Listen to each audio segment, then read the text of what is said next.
In the 4th century BC, Socrates was condemned to drink poison. He himself now stood before the crossroads onto the afterlife, and he would philosophize about it. One leads to the migration of the soul from this world to the next, as it once came from at birth. Hence, the soul of every dead person will be there. This brings Socrates joy, for he will be able to discuss his ideas with the Greek heroes and thinkers of the past. The other path leads to the last oblivion, the complete cease of consciousness, the inability of feeling and being in a long, dreamless sleep. This path he fears not, for as he will be unable to feel, he would also be free from any pain and suffering. Although 2 paths might not be enough. A warning before continuing: the answers here stated to the big question might cause severe existential crisis, so listen to my words at your own risk. How is not important. The important thing is that you are free from this mortal coil. Now, beyond the afterlife of any given religion, our first possibility is taking Socrates' second path all the way down, absolute oblivion. The answer to the big question we finally find out, or actually don't, because to know we have become nothing, first we'd have to be something. When someone gets brought back from the other side and asks what they saw, many times the answer is nothing. Maybe a last ray of light as the brain switches off, but not much more. The biggest disappointment of your life, right? Or of your death. Anyhow, there's a distinction to be made there between clinical death and biological death. Clinical death refers to the ceasing of blood flow and is a reversible process if reviving techniques are applied.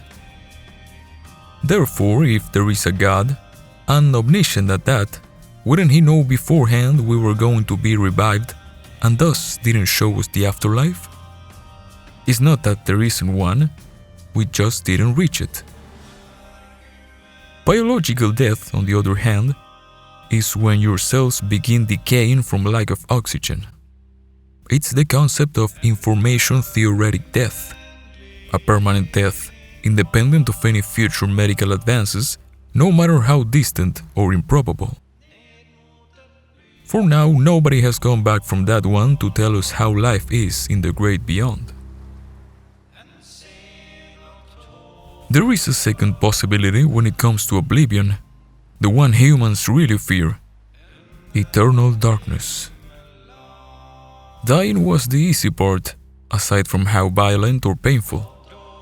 Now we have before us an eternity of floating around in a black void as a shapeless conscience. Could you imagine that? In the company only of silence and our thoughts forever. Hell was something like that before the visions of fire and pain.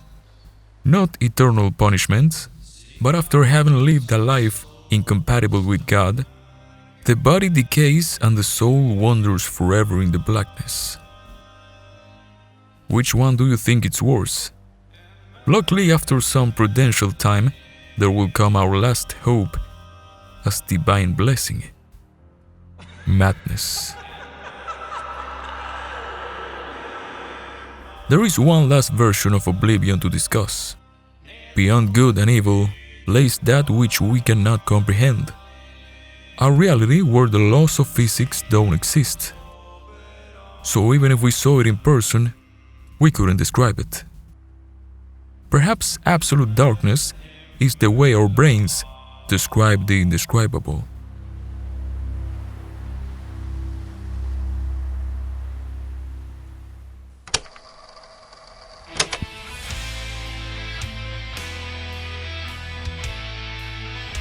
Beyond darkness, as God said, "Let there be light."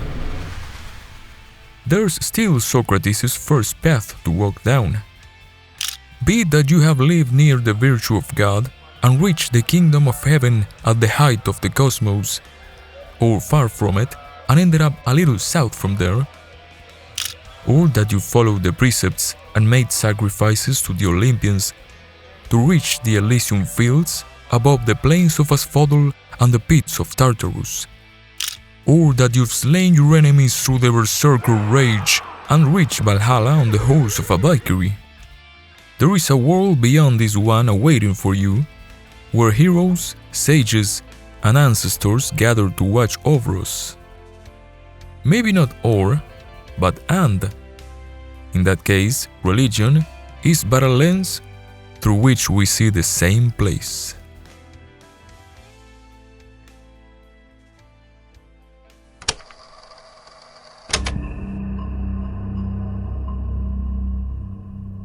Aside from religion, this path could lead to what I like to coin the theory of the mad god. The next possibility pertains to no religion in particular, but all of them. Yahweh, Zeus, Deus, Odin, different names for one supreme god, omniscient, omnipotent, and omnipresent. Creation in its totality is nothing more than a side effect of its immeasurable power. A god that is mad before our eyes because it represents the explosion of chaos and entropy that birthed the universe. Life after death here, if it means closeness to God, will be an eternal experience in a never-ending whirlwind of antimatter.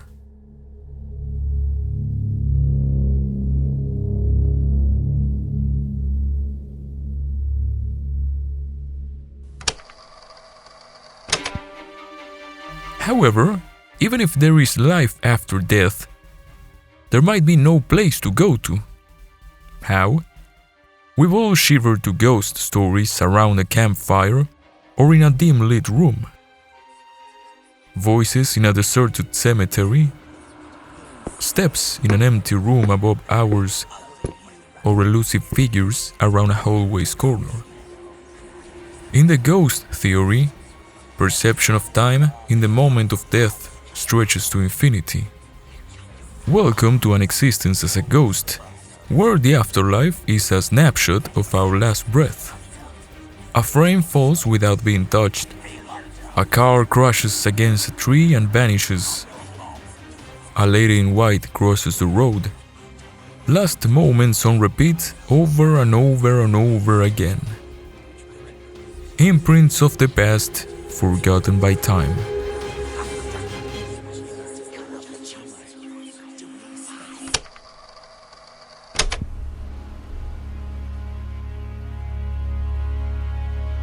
What about reincarnation? Any and all feeling ceases, but memories still persist. With no stimulus whatsoever, the mind holds onto the only thing it has: memory and logic. The mind remembers what it can, logic fills in the gaps. It rewinds all the way to our birth. Before that, there's nothing. So we start again. We live life again, same as before, except this time there are familiar moments. We've been at this place before, we've gone through this situation, we've had this conversation. It's impossible. But it's not. Now the voice of our original self warns us about talking with this person or going to that place. Pushes us to talk to that guy or girl. We put a name to this original voice. Instinct. I have good instincts, some say. My instinct rarely fails me. That, or maybe we've been through the cycle more times than other people. At some point, the original voice doesn't sound that clear anymore. Let's take another way, different possibilities. Let's be someone else, live in other lands, speak a different language. It's gonna take a while adjusting to a new body, to learn a new first language, but there is time. we're just a baby.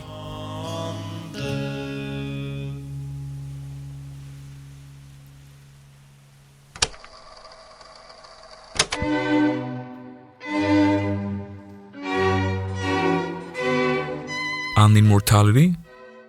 Living forever? How many ideas are you getting?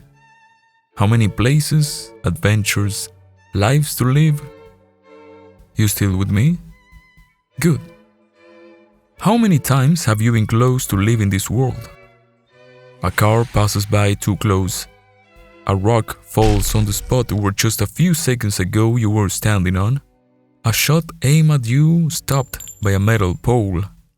In a quantum reality, infinite possibilities create infinite universes. Let's say our universe is just a bubble among an infinite amount of other bubbles, more or less similar to ours, growing and bursting. With an infinite number of universes, it's possible that after our universe bursts, there exists the same universe again. Given that our conscience is a combination of neurons, atoms, protons, neutrons, and electrons in a certain order, eventually there will be a universe where the same combination pops up again. Quantum immortality theory states that upon death, we just simply jump, so to speak, to a different reality where that combination still exists. The car ran you over, the rock fell on you, and the bullet hit a bullseye. The bubble burst. This is a different one. Thus, death is not an eternity, but an instant. Immortality by infinity.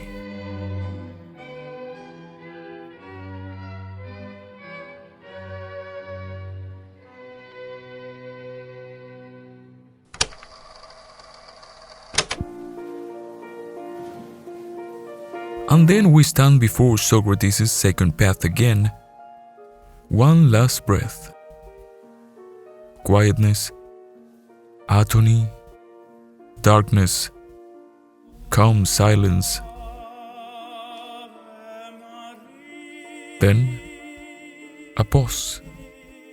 We can move, we can feel, we can see, do and speak. Infinite darkness is not so. The first words that resound in the black nothingness that surrounds us are ours. Let there be light. And there is. What is beyond the end is but an exercise of speculation. For now we have what's on this side. And after we cross, a small part of our being lives in those we met, the works we made. In the wisdom we learned from our ancestors and left to our descendants, in their blood and their memory.